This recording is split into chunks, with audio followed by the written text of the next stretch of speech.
தமிழக வெற்றிக் கழக தலைவர் விஜய் கோவை புறப்பட்டிருக்கிறார். கோவை குறும்பாளையத்தில் உள்ள பொறியியல் கல்லூரியில் பூத் கமிட்டியானது நடைபெற இருக்கிறது. தமிழக வெற்றிக் கழகத்தின் பூத் கமிட்டி கருத்தரங்கு இன்று நடைபெற இருக்கும் நிலையில் சென்னையிலிருந்து கோவைக்கு விஜய் புறப்பட்டிருக்கிறார். இன்றும் நாளையும் நடைபெறும் பூத் கமிட்டி கருத்தரங்கில் கலந்து கொள்வதற்காக அக்கட்சியின் தலைவர் விஜய் கோயம்புத்தூருக்கு புறப்பட்டிருக்கிறார்.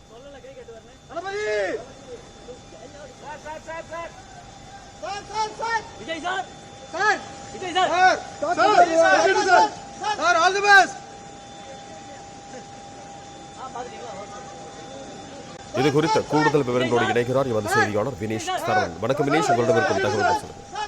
கோவையில் இன்று மாலை நடைபெறக்கூடிய தமிழக வெற்றி கழகத்தின் பூத் கமிட்டி மாநாட்டில் கலந்து கொள்வதற்காக சென்னையிலிருந்து தனி விமானம் மூலம் தற்பொழுது இந்த கட்சியினுடைய தலைவர் விஜய் புறப்பட்டிருக்கிறார். கோவை குறும்பம்பாளையத்தில் SNS பொறியியல் கல்லூரி வளாகத்தில் இன்றும் நாளையும் 2 நாட்களாக தமிழக வெற்றி கழகத்தினுடைய முதல் பூத் கமிட்டி மாநாட்டை இந்த நடத்த திட்டமிட்டிருக்கிறார்கள்.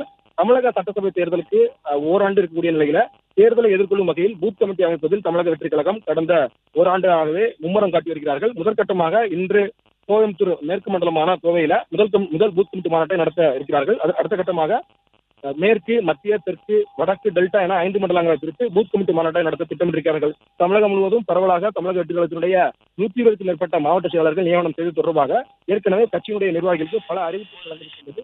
அதன் அடிப்படையில் தற்பொழுது இந்த முதல் பூத் கமிட்டி மாநாட்டில் கலந்து கொள்வதற்காக தமிழக வெற்றி கழகத்தினுடைய தலைவர் விஜய் சென்னையில் இருந்து தனி விமானம் மூலம் கோயம்புத்தூர் நோக்கி புறப்பட்டிருக்கிறார். பிளே ஸ்டோர் மற்றும் ஆப் ஸ்டோரில் இருந்து பாலிமர் செயலியை QR கோடு மூலம் பதிவிறக்கம் செய்யுங்கள். செய்திகளை உடனுக்குடன் பெறுங்கள்.